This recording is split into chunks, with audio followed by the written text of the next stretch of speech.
Who is Chiranjeevi? తను తెర మీద కనబడకపోయినా కూడా మనకి గూస్ బంప్స్ ఇవ్వగలిగే స్టారా, అన్బీటబుల్ గ్రేస్ ఉన్న డాన్సరా, లేదా గ్రేట్ కామిక్ టైమింగ్ ఉన్న యాక్టరా? నన్ను అడిగితే అవును, ఇదంతా కరెక్టే, కానీ ఇది మాత్రమే కాదు అంటాను. సో అందరికీ నమస్కారం. ఈరోజు మనం చిరంజీవి గారిని, ఆయన పూర్తి కెరియర్ని ఒక కొత్త కోణంలో చూద్దాం. ఈ వీడియో మొత్తం చూడండి and trust me, this is going to be fun. దీన్ని మనం 2 చాప్టర్స్లో డిస్కస్ చేస్తాం.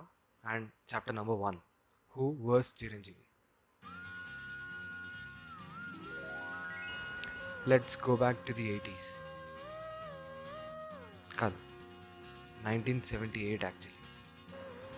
శివశంకర వరప్రసాద్ అనే అవుట్సైడర్ తెలుగు ఫిలిం ఇండస్ట్రీకి కొత్త. అంతేకాదు, చిరంజీవి అనే పేరుకి కూడా కొత్త. తన జనరేషన్ యాక్టర్స్లో మహానటి సావిత్రి గారితో నటించగలిగిన అతి కొద్ది మంది అదృష్టవంతుల్లో చిరంజీవి ఒకరు.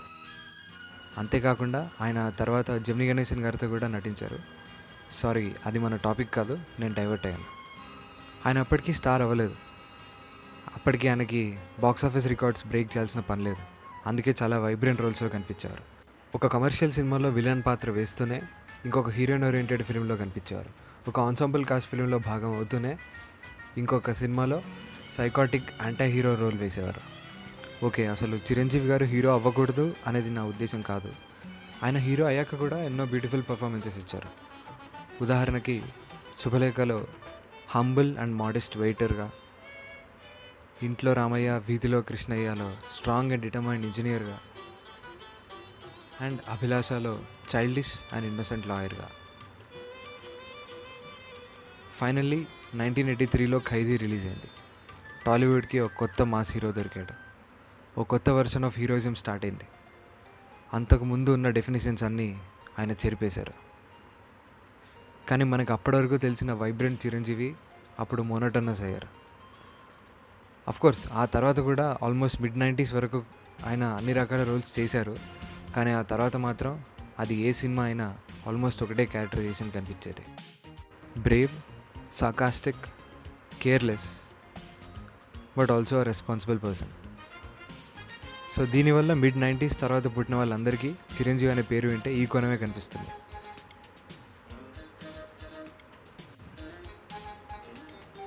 Chapter 2, what defines Chiranjeevi.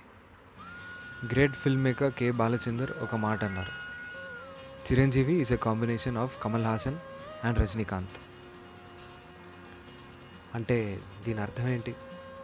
Chiranjeevi గారు కమల్ హాసన్ గారి లాగా డ్యాన్స్ చేయగలరు, అలాగే రజనీకాంత్ గారి లాగా మాస్ ఇమేజ్ కూడా ఉంది అన్న.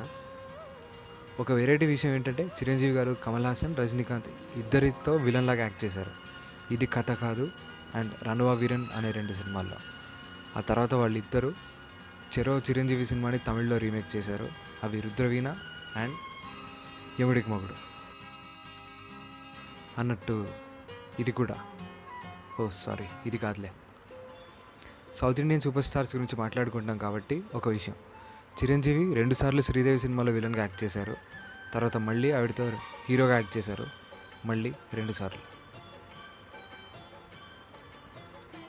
ఇది ఆల్మోస్ట్ గోపీచంద్ అండ్ త్రిషాకి వర్షం శంఖం సినిమాలో జరిగిన దానికి ఒక 1000 టైమ్స్ లాంటిది. ఇది మన టాపిక్ కాదు. చిరంజీవి గారికి మద్రాస్ ఫిల్మ్ ఇన్స్టిట్యూట్ నుంచి యాక్టింగ్లో ఒక డిగ్రీ ఉంది. Chiranjeevi is a trained actor. ఆయన కూడా తనలోని ట్రూ యాక్టర్ని చనిపోనివ్వలేదు. ఆయన ఫిల్మోగ్రఫీయే దీనికి సాక్ష్యం. యాక్షన్ థ్రిల్లర్ పసివాడి ప్రాణం తర్వాత కె విశ్వనాథ్ గారితో స్వయం కృషి చేశారు. కె రాఘవేంద్రరావు గారితో మంచి దొంగ తర్వాత కె బాలచందర్ గారితో రుద్రవీణ చేశారు. అండ్ నా ఫేవరెట్ లైనప్ ఆఫ్ ఆల్, ఘరానా మొగుడు తర్వాత నేషన్ వైడ్ ఇలాంటి ఒక హ్యూజ్ ఫేమ్ వచ్చిన తర్వాత కె విశ్వనాథ్ గారితో ఆపద్ బాంధవుడు చేశారు. సో చిరంజీవి గారు ఇలా యాక్టర్ అండ్ స్టార్ మధ్య బ్యాలెన్స్ మెయింటైన్ చేస్తూ ఉండేవారు. స్టార్ మార్కెట్ని, ఫ్యాన్ బేస్ని పెంచుకుంటూ పోతే యాక్టర్ తనలోని ట్రూ టాలెంట్ని, కంటెంట్ సినిమాలని నిలిపేవారు. అంతేకాకుండా ఈ బ్యాలెన్స్ వల్ల ఇంకో పర్పస్ ఉంది. అదేంటో చెప్పే ముందు మీకు ఒక చిన్న సర్ప్రైజ్. చిరంజీవి, నాని వీళ్ళిద్దరివి ప్యారలల్ లైఫ్స్. నమ్మరా? ప్రూవ్ చేస్తా చూడండి. చిరంజీవి గారు 1955లో పుట్టారు అండ్ నాని 1984లో పుట్టారు. అది almost 30 years apart. And Chiranjeevi గారు 1978లో ఇంట్రడ్యూస్ అయ్యారు, నాని గారు 2008లో ఇంట్రడ్యూస్ అయ్యారు. అది exactly 30 years apart. Chiranjeevi, Nani ఈ రెండు వాళ్ళిద్దరి అసలు పేర్లు కావు. అండ్ ఆఫ్ కోర్స్ ఇంకో రీజన్ మీకు తెలుసు, ఇద్దరు ఏమాత్రం ఫ్యామిలీ బ్యాక్గ్రౌండ్ లేకుండా వచ్చి బ్యాంకబుల్ స్టార్స్గా ఎదిగారు. ఇప్పుడు ఆ ఇంకో రీజన్ ఏంటో నానియే చెప్తారు చూడండి. What we are all doing is trying to win the audience so that tomorrow when we do some really quality work we have bigger audience, so that we can do more, we can take our quality work to bigger yeah. Chiranjeevi గారు చేసింది ఇదే. ఒకవేళ ఒక star content సినిమాలు చేయకపోతే ఆ సినిమాలు main స్ట్రీమ్లో ఎలా ఇంక్లూడ్ అవుతాయి? సో ఇప్పుడు నాకు అర్థమైంది కే బాలచంద్ర ఏమన్నారు. Chiranjeevi someone who can pull off an art house film like Kamal Haasan and also pull audience to theatres like Rajinikanth.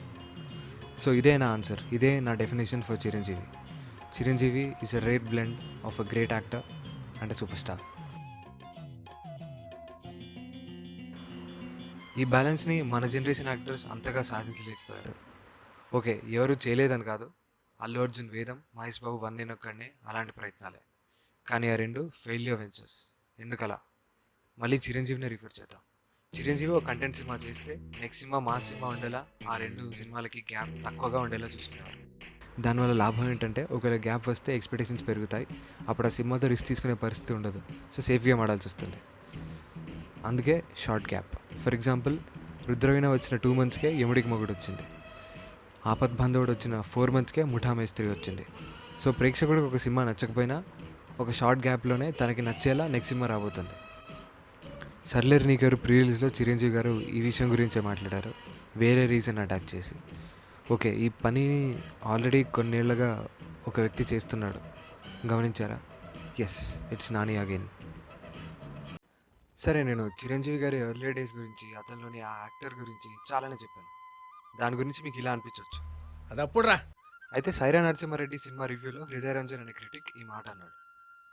Chiranjeevi's two eyes emote more than the entire cast of the film.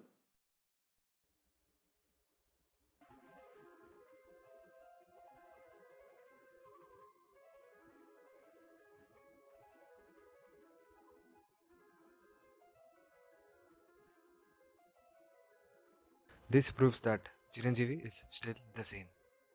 ఈ video కనుక మీకు నచ్చినట్లయితే please like, share, comment, subscribe and don't forget to hit the bell icon. Thank you.